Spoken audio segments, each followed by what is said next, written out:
So this is just going to roll as I talk, so look there, not at me. That's going to be, and it's kind of a little bit of a walking tour of the Palais de Danse for those of you that haven't been in, and for those that haven't seen it for a while. So hopefully it will tell a story as I'm talking about Tate's involvement with this project. And what was the other thing I was going to say? Yeah, these are photographs from 2015, largely interspersed with images of Hepworth working in the space. So hopefully that will make some sort of sense. But it's changed and progressed since then because we've had to clear the space. But I'm going to read because otherwise we'll be here for an hour. In March 2015, the management of Barbara Hepworth's second studio, the Palais de Danse, was transferred from her family to the custody of Tate. Tate, having been responsible for the running of Hepworth's Turin Studio Museum since 1980, was the logical custodian to undertake the care and the visioning of this extensive warren of workshops, yard, office space, and stores that also included a dance floor, tea room, film projection room, stage, and a 24-metre sprung dance floor. And this became the focus of Hepworth's working life from its acquisition in 1961 until about 1967. At this point, she returned to working full-time at Turin due to failing health and mobility issues, having broken her femur on the Isles of Scilly. Like Turin Studio, which had provided a timely new base for the expansion of her studio practice when she first hit the national and international stage after the war, notably preparing for her Venice Biennale show in 1950 and undertaking her Totemic Festival of Britain commissioned contrapuntal forms in 1951.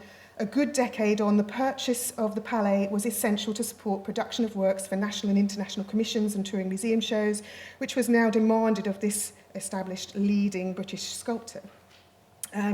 Sunk into the hill directly across from the Turin studio in the centre of St Ives, the Palais offers an even more capacious working environment with substantial storage that could facilitate the engineering and rigorous working of her monumental prototypes, which were cast in the most part directly into bronze.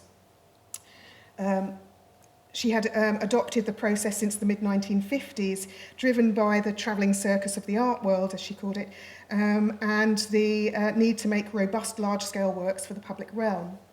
As Sophie Bowness documents in her catalogue of the plasters in the collection here at Hepworth Wakefield, a good number of these prototypes were conceived in this prolific late sort of career period in the workshops and dance hall at the Palais de Danse.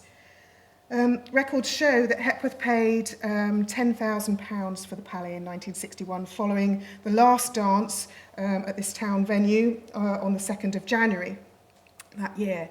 Largely, she retained the character of the building throughout, whitewashing the walls and making only a handful of practical modifications, such as enlarging the exit from the first floor to improve access onto the Barlow Hill, and designing glassine doors to close off the dance hall from the workshop.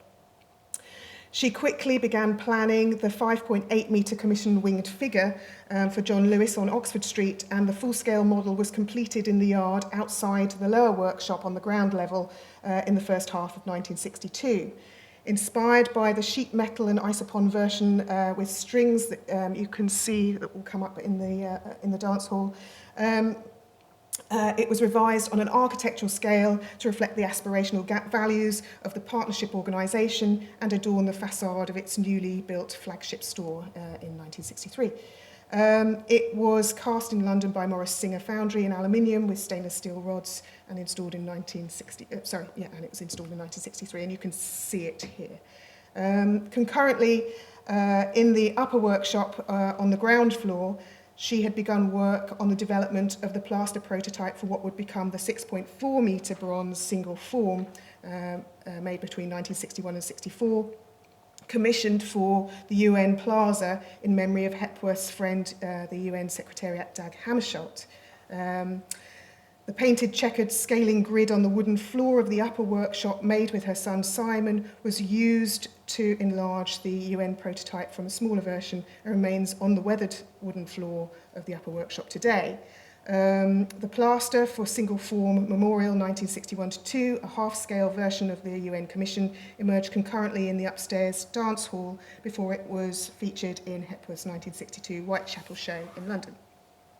Other works, such as squares with 2 circles and 4-square walkthrough, which we saw yesterday, made in 1963-4 and 1966-7 respectively, relate to the proportions of the lower workshop, with the latter work, 4-square walkthrough, reaching the full height of the raised ceiling that was created by Hepworth, breaking through the rafters to the room above. From the remaining floor space, she created a makeshift, well, from the remaining floor space of the upper room, she created a mezzanine so that she could work at height on sculptures. One of the last prototypes made in Hepworth's modified workshop and adjoining yard was the epic aluminium construction crucifixion of 1966-7, also in the collection here.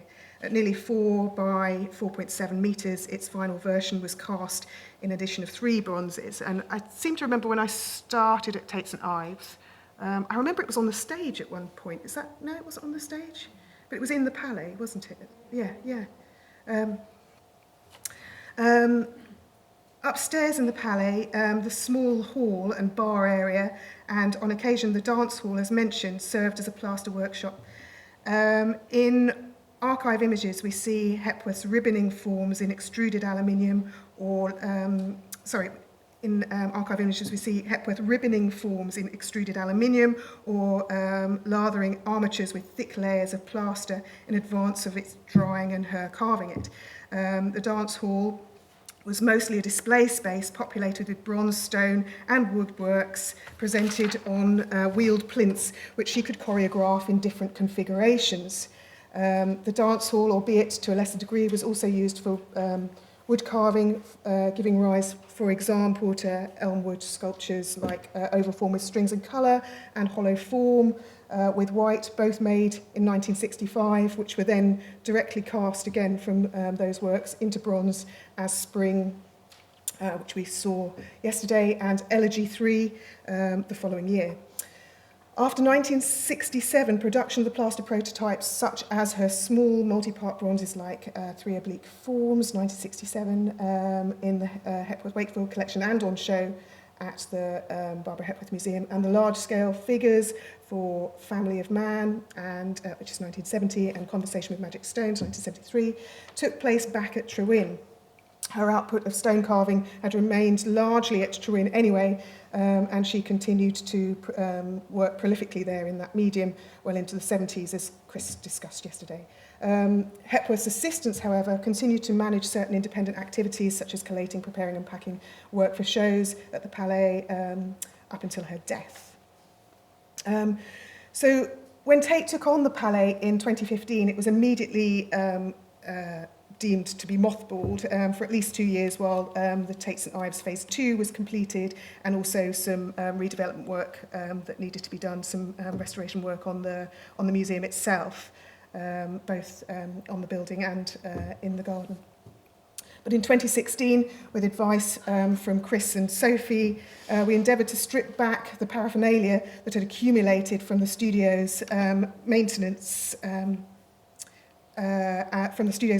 Tate's use of the space between 1980 and 2015. So, that literally was the start of just removing anything with a barcode that, had crept into the studio space, and then starting from there to sift through, period studio material. This brought up interesting debates around cultural value and knowledge values, and what items had agency to convey the idea of Hepworth without necessarily being deemed of individual worth. This was dependent on perspective. The remaining contents were inventorised and then reassessed by conservation. The Hepworth costume from the 1956 Penwith Arts Ball, for example, went to store for immediate controlled storage and conservation, but ropes and pulleys, plinths and dollies used regularly by the artist every day stayed in the studio in an uncontrolled environment. In the transfer of title from the family to Tate, 3 covenanted items that include the glassine dividing doors on the dance hall entrance, designed by Hepworth, and the sprung maple dance floor and the upper workshop floor with the outline of single form were highlighted as being of outstanding cultural value, and these items are monitored specifically by conservation with active care plans. I'm not sort of commenting on what's right or wrong, but it's just interesting to consider those debates as to what has cultural value or what doesn't have cultural value in these kind of different environments. In 2016, the Tate trustees accepted the contents of both studios. The BHM contents had not formally been acquired, although the building had, but in the 1980 transfer. And for Tate to accession the materials from the 2 studios, an entirely new criterion has been created within the collection as they sit outside of the status of both archive and main collection. You know, they're in this kind of limbo space. Going forward, the act of an art museum acquiring the artist's second studio is something that could helpfully offer alternative approaches to Hepworth's working life in St Ives, beyond the voice and constraint of the artist, which is both so fundamental to fixing how we understand and experience the unique atmosphere of Turin. I mean, it's definitely something that the public or Tate would not seek to change in that museum, but you know, it's interesting to think about how that second studio might operate in a less fixed format. On conservation terms, of course, the Hepworth Museum is viewed as ever-changing, perennially maturing, deteriorating, evolving, and it redefines itself and the contents of its studios, workshops and gardens as they weather over time. So even in its mothballed state, the Palais de Danse is also changing. The necessity to implement planning and to future-proof the building and its contents is becoming ever more urgent. It's not just for those who see the importance of the artist, but also at grassroots level, those stakeholders who have engaged with the building with its various other domestic, trade and community histories. In the last 18 months, we've been managing a series of rigorous building surveys that are contributing to our knowledge and interpretation of the site in order to implement a conservation management plan that will, with hope, incite the visioning for the Palais's next iteration as a heritage and arts venue. With this and the building's imminent listing status being confirmed, the cultural value of this building can be elevated sufficiently to be recognised as at risk and mobilise the necessary agencies to support the preservation of this extraordinary space that records a short but important feature in Hepworth's international legacy.